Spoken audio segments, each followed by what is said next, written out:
if you're relatively empowered, able-bodied, basic education, etc., then you can't really blame the system for you not having money.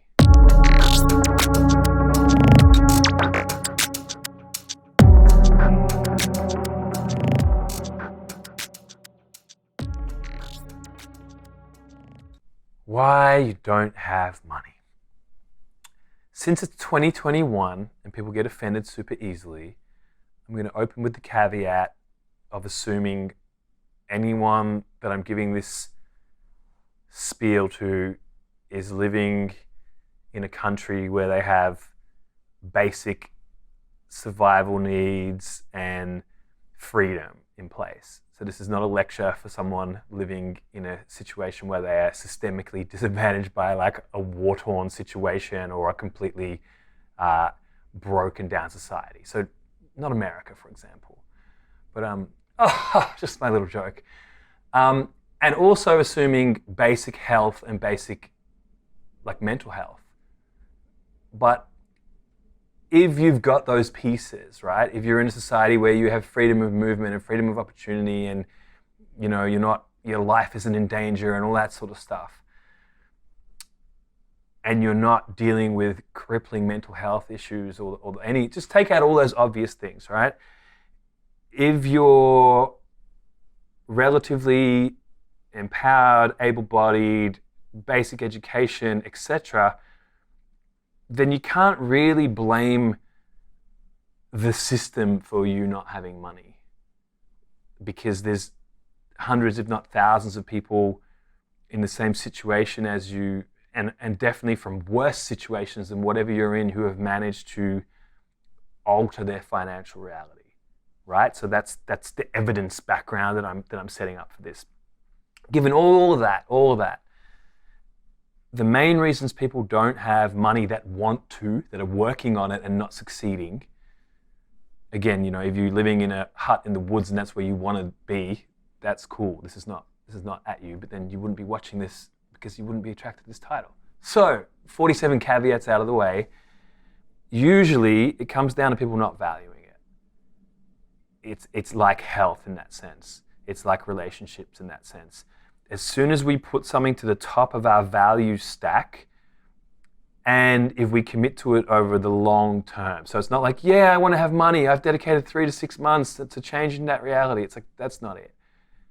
But if you are prepared to actually value it, which means read books about it, think about it, understand how it works, look at people around you or a few degrees away from you that have a mastery of it and look at what they do different than you, then you're going to be able to change it. But the primary piece when I talk to people that could have this area handled but don't, is they don't value it enough.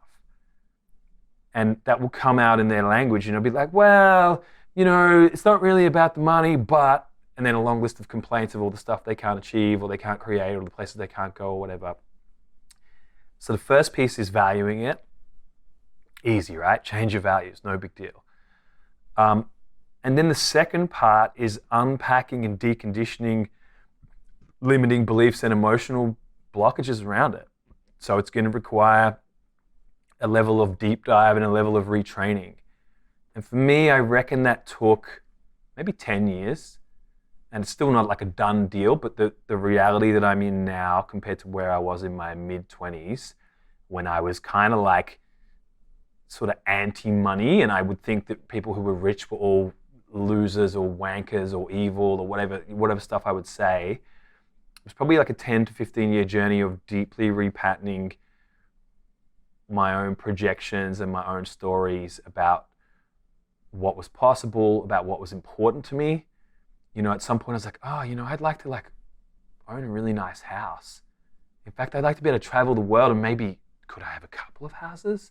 And I'd like to not have to work ever if I don't want to. And those things went from idle daydreams to actually, that's really fucking important to me. I don't want to have to do stuff I don't want to do. I didn't come to Earth to be consumed by tens of thousands of hours of activity survive just for like survival coins, for like little credits. It seemed like not a very fair system. So really changing the values and then doing whatever it takes to repattern the beliefs and the emotions. But then, and maybe this is the biggest one and actually could overrule the other two, is finding a way to align who you are and what matters to you with service and contribution to the world in a way that other people value. And I think that's the like idealistic one. I know lots of spiritual and conscious people are in my networks who probably would listen to this. With a lot of those guys, it's like, yeah, I value it, but I don't want to do stuff that I don't want to do, or I don't really say this, but I don't want to have to take the time to figure out how to serve the world with my gifts in a way that the world wants. And so I think actually, and this is people are not going to like this bit, but actually there's often like a low-key form of selfishness behind it, or immaturity behind it, because it really takes time and reflection to figure out, how can I be me in a way that the world wants and will reward me for?